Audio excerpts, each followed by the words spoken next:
বর্তমান বিভিন্ন ইসলামী দলগুলো নারীদেরকে ঘরবন্দি করে রাখছে। তারা নারীদেরকে জুম্মার নামাজ, ঈদের নামাজ সহ মসজিদে যাওয়া এটাকে নিষিদ্ধ বলে থাকে। কিন্তু অপরদিকে আমরা হিজবুত্তহীদের নারীরা জুম্মার নামাজ, ঈদের নামাজ সহ মসজিদে গিয়ে আমরা 5 ওয়াক্ত নামাজ পড়ি।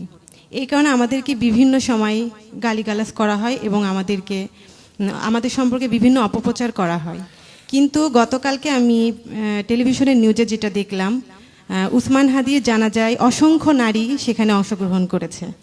তো এই বিষয়ে আপনার কি বলার আছে? আমার প্রতিক্রিয়া জানতে চাইলে আমি বলবো আলহামদুলিল্লাহ। পরিস্থিতির পরিবর্তন হচ্ছে, অন্ধত্ব কেটে যাচ্ছে, উগ্রবাদ পরাজিত হচ্ছে আমাদের রক্তের বিনিময়ে।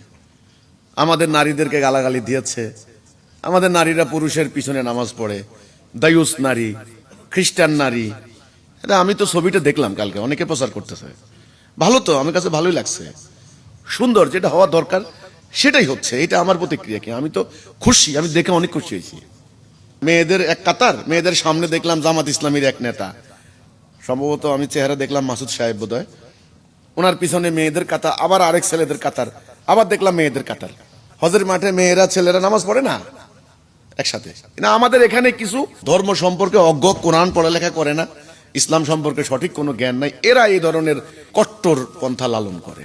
এখন যেটা হয়েছে, হাদির জানাজায় লক্ষ লক্ষ মানুষের মধ্যে বহু অসংখ্য নারীও অংশগ্রহণ করেছেন। হওয়া দরকার এটাই, মেয়েরা জানাজাও যেতে পারে। এখন তারা স্বীকার করছে। আমরা এই কথা বলেছিলাম, আমাদেরকে হত্যা করার জন্য লাইসেন্স দিয়েছে। এখন খুশি লাগতেছে আমার আলহামদুলিল্লাহ যে মেয়েরা জানাজায় যেতে পারে, অলরেডি অ্যাটেন্ড করেছেন। শুধু তাই নয়, পুরুষের পাশাপাশি, শুধু তাই নয়, অনেক মহিলাদের সামনে পুরুষের কাতার নয়, কেবল মহিলাদের পিছনে পড়ে গেছে পুরুষের কাতার। এটা তো স্বাভাবিক, এটা তো আসলে যৌক্তিক। কারণ কি, একটা নামাজের কাতার যখন হয় তখন পরস্পর লোক আসতে থাকে।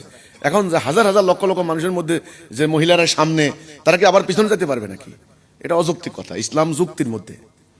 এই জন্য হজের ময়দানে আপনি দেখবেন, যখন দেখবেন এখানে সামনে এক কাতার মহিলা, পিছনে আবার আরেক কাতার পুরুষ। সামনে কিন্তু মহিলারা সামনে, ওনারা আগে দাঁড়িয়ে গেছেন, সিস্টেমেটিক ওয়েতে কিন্তু আগে হয়ে গেছে। কিন্তু ইমাম সাহেব কিন্তু পুরুষ সবার আগে। তো হাদির জানাজাও আমরা এটা দেখলাম, ইমাম সাহেব, ওই যে ওসমান হাদির ভাই, উনি একজন আলেম মানুষ, উনি সবার আগেই ইমামতি করছেন, পিছনে হাজার হাজার লাখ লাখ পুরুষ, স্বাভাবিক সরকারি কর্মকর্তা। এরপরে দেখলাম মহিলারাও আছে। তো ভালো, তো ভালো।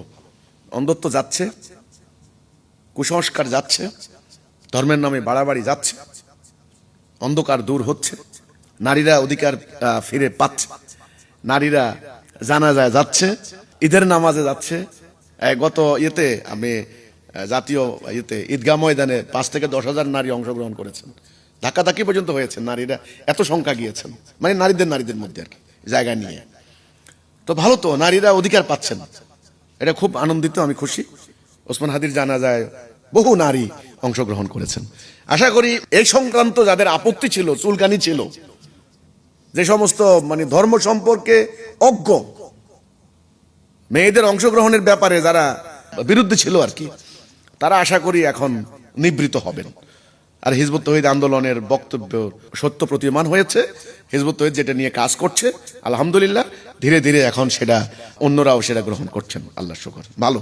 এখন আগামীতে আমাদের কোনো অনুষ্ঠানে যদি আমাদের মেয়েরা অংশগ্রহণ করে, ধরেন আমাদের কোনো একটা জানাজায়, কারো মৃত্যু জানাজা যদি আমাদের মেয়েরা অংশগ্রহণ করে পুরুষের পিছনে বা পাশাপাশি, তখন দেখি কোন মুখে আমাদের সমালোচনা করে, আমরা দেখব নি। তো ওসমান হাদির জানাজায় মেয়েরা অংশগ্রহণ করছেন, এটা ভালো, এবং এটাই ইসলামের নীতি। এতে কোনো অসুবিধা নাই, মেয়েদের অধিকার আছে। কোরআনে কোনো এ ধরনের কোনো নিষেধাজ্ঞা নাই যে মেয়েরা জানাজা যেতে পারবে না। এটা নিষেধাজ্ঞা জারি করেছে কিছু এই ফতোয়াবাজ, কিছু উগ্রবাদী, কিন্তু ইসলামের কোনো নীতি নেই, মানে এই ব্যাপারে কোনো নিষেধাজ্ঞা নাই।